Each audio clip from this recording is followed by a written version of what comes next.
Hey mates, check this out, legends. You ever wonder where Byrd comes from? Here you go. Our very distinguished guest for this evening is Admiral Richard E. Byrd. The North Pole used to be a no-man's land, but these are the days when, by buying a ticket on a commercial airliner, you can fly across the North Pole and drink a cocktail at the same time.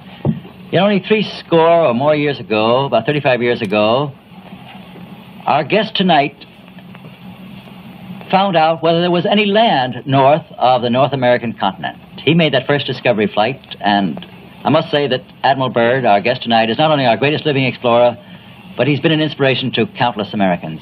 Admiral Byrd, you've been to both the North Pole and the South Pole. Is there any unexplored land left on this earth that might appeal to adventurous young Americans? Yes, there is. And not up around the North Pole, because it's getting crowded up there now, because they find out it's really usable, not only to live in, but militarily. But strangely enough, there's left in the world today an area as big as the United States that's never been seen by a human being.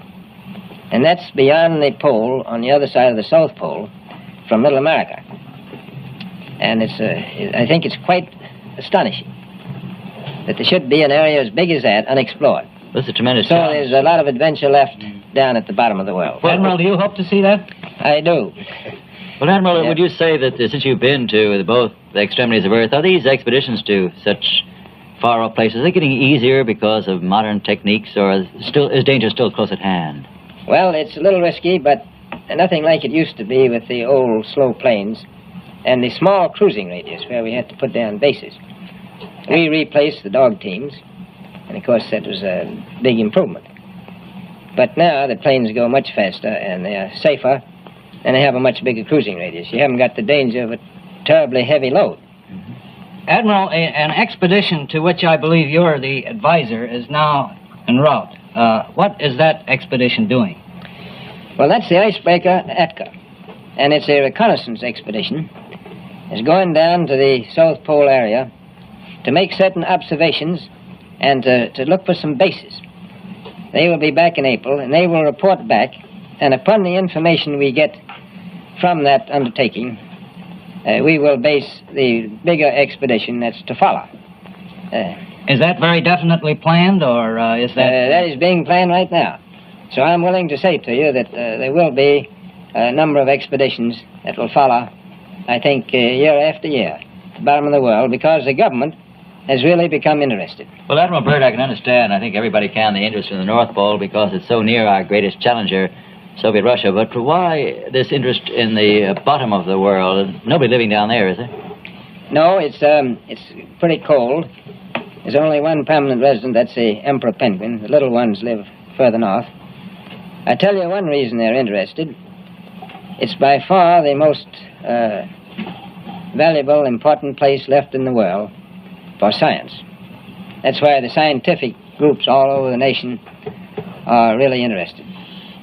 But more important than that, it has to do with the future of the nation, those to come after us, or even during your lifetime. Because it happens to be an untouched reservoir of natural resources. And, as the world shrinks with an ever-increasing acceleration, far-flung places, once useless, like we thought the North Pole was, and no man's land, become very useful. The bottom of the world will be important, not only to us, but to our allies. I was going to ask you, does it have military importance? It has some, and as the world shrinks, it will continue to shrink with an ever-increasing acceleration, thus bringing these places closer. And in the future, I can see a time when it will be very, very important strategically. Well, has the development of air power increased the strategic importance of places like the very much Palma Peninsula, was it? Very much so.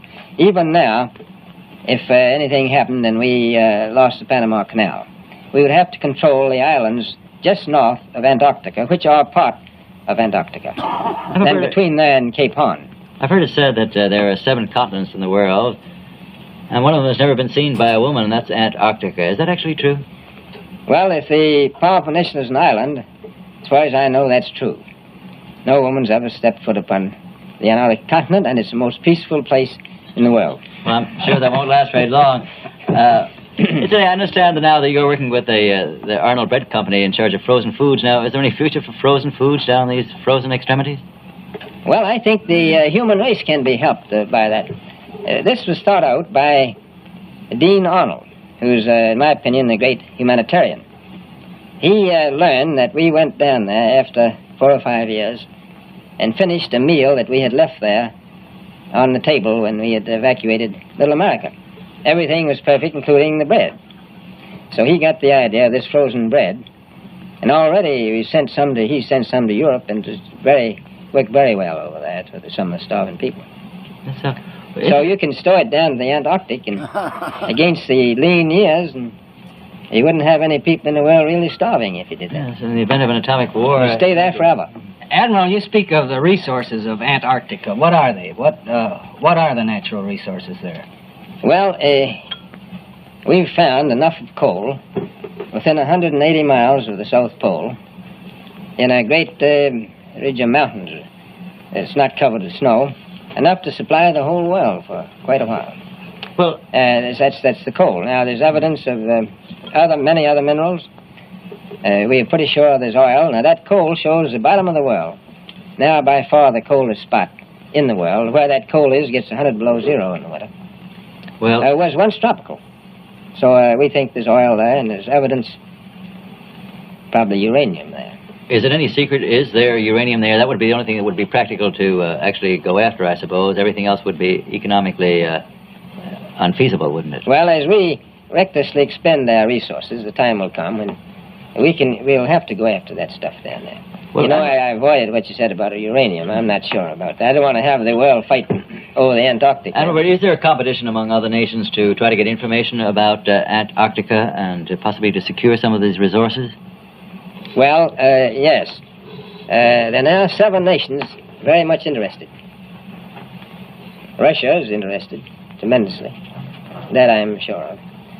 Australia has an expedition down there. The Argentine, the Chile, New Zealand, Britain, and so on. Now, you can understand those people down there being interested because they live down there. The New Zealanders, the Argentinians, the Chileans, and the Australians. And so we don't do much about claiming anything. Admiral, you make it sound a little crowded. Are there that many expeditions now there or en route there? Well, as I said, it's the most peaceful place in the world, but I don't think it will be for long because of this intense interest on the part of other nations and this nation.